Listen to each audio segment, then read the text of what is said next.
It is the summer of 1974, and the United States is quietly going bankrupt. Inflation is tearing the economy apart. The stock market has crashed by nearly half. The Vietnam War has drained the treasury, and the American dollar, once the unshakable foundation of the global economy, is suddenly looking like a worthless piece of green paper. President Nixon has just taken the dollar off the gold standard. For the first time in history, money is backed by nothing. No gold, no silver, just trust. And nobody trusts the United States. So, quietly, in the shadows, the U.S. government sends a man named William Simon on a secret mission. He gets on a plane to Jeddah, Saudi Arabia. His official itinerary says diplomatic tour. That's a lie. He has one job. He is not allowed to come home until he fixes the American currency. He needs to convince the King of Saudi Arabia to do something that sounds completely insane. He needs to convince the king that the only way to sell the most valuable commodity on earth, oil, is to accept a currency that everyone thinks is failing. If Simon fails, the American experiment likely ends in the 1970s. But if he succeeds, he won't just save the dollar. He will create an economic weapon so powerful that it will allow the United States to dominate the world for the next 50 years without firing a single shot. He is about to invent the petrodollar. And to understand how it works and why it is currently collapsing right in front of our eyes, we have to forget about economics for a second. We need to talk about the school cafeteria. Imagine a playground where every kid wants the same thing for lunch: pizza. In the global economy, pizza is crude oil. You cannot run a country without oil, just like you can't survive lunch without food. Japan needs it, Germany needs it, China needs it. Now, imagine there is only one kid who has all the pizza. Let's call him Prince. Prince can trade his pizza for anything he wants. He can ask for toys from Germany, electronics from Japan, or clothes from China. But then Sam walks up. Sam is the biggest, toughest kid on the playground. But Sam has a problem. He doesn't have any cool stuff to trade. He just has a backpack full of green paper tickets that he drew himself. Sam says to Prince, "I have a deal for you. You are a small kid on a dangerous playground. People want to steal your pizza. I am the only one strong enough to protect you. Here is the deal.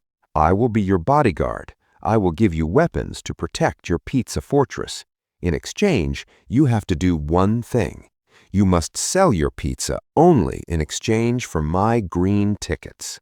Think about what that means. If the German kid wants pizza, he can't trade his toys directly to Prince anymore. Prince won't take them. Prince only takes Sam's green tickets. So Sam, who produces nothing but paper tickets, gets all the best toys, electronics, and goods from the entire playground just for printing pieces of paper. This is the petrodollar system. In 1974, that is exactly what happened. The U.S. promised military protection and equipment to Saudi Arabia. In exchange, Saudi Arabia priced all of its oil exports in U.S. dollars. And because Saudi Arabia led OPEC, the rest of the oil producers followed. Overnight, the U.S. dollar went from being a currency backed by nothing to a currency backed by the one thing every country on earth needed to survive: energy. If you wanted energy, you needed dollars. If you needed dollars, you had to sell your goods to America. This created an artificial demand for the dollar that was virtually infinite.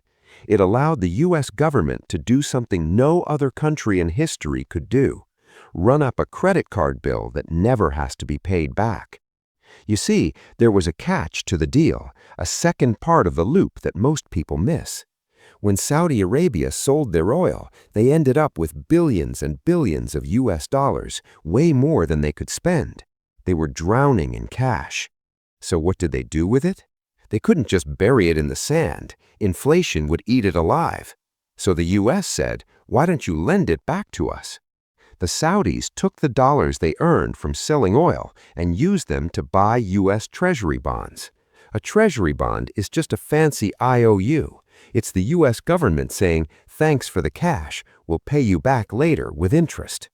This is called Petrodollar Recycling. The U.S. buys oil from the Saudis with printed dollars. The Saudis cake those dollars and buy U.S. debt. The U.S. uses that money to fund its military and its deficit. The military protects the Saudis. It is a perfect closed loop, a perpetual motion of money and power. It is a perfect closed loop, a perpetual motion machine of money and power. This system is why the United States has the highest standard of living in the world, while also being the largest debtor nation in the history of the world. It is why mortgage rates stayed low for 30 years. It is why you can buy cheap goods from overseas. It is why the U.S. military is larger than the next 10 countries combined. The world has to save in dollars because they need dollars to buy oil. But systems that rely on force and monopoly don't last forever. Fast forward to today. The playground has changed. Sam is still big, but he's tired. He's printed way too many tickets. The other kids are starting to get suspicious. They are looking at their piles of green tickets and wondering if they're actually worth anything. And Prince? Prince has new friends. For the first time in 50 years, the petrodollar deal is cracking. Saudi Arabia has publicly stated they are open to trading oil in currencies other than the dollar, specifically the Chinese yuan. Russia, cut off from the dollar system by sanctions, is already selling oil in rubles and rupees. India is buying oil in local currencies. Why does this matter to you? Why should you care if oil is sold in yuan or rupees? Remember the mechanism. The only reason the U.S. can print trillions of dollars without instant hyperinflation is because the world absorbs those dollars. They hoard them to buy oil. If the world stops needing dollars to buy oil, they stop hoarding dollars. And if they stop hoarding dollars, they send them back. If the petrodollar system dies, trillions of dollars currently held overseas in foreign bank accounts and central bank reserves will have no reason to exist there. They will flood back into the American economy. When too much money chases the same amount of goods, you know what happens. We aren't talking about 8% inflation. We are talking about a structural shift in the value of money. But let's take a breath. Let's step back from the doom and gloom. The internet loves to scream that the dollar is dead tomorrow. It's not. Replacing the dollar is incredibly hard. You can't just switch global commerce to the Chinese yuan overnight. Nobody trusts China's capital controls. Nobody wants to hold a currency that the government manipulates daily. The US dollar is still the cleanest shirt in the dirty laundry basket.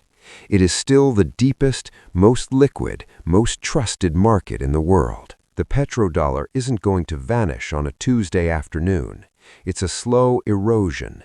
It's a transition from a monopoly to a marketplace. Instead of using only dollars, the world is moving to a basket of currencies: gold, yuan, Bitcoin, euro. But for the United States, even a small erosion is dangerous. The U.S. government is currently adding $1 trillion to the national debt every 100 days. We are addicted to the infinite money glitch that William Simon set up in 1974. We built our entire society, our military, our social security, our tax rates on the assumption that the world will always loan us money for free.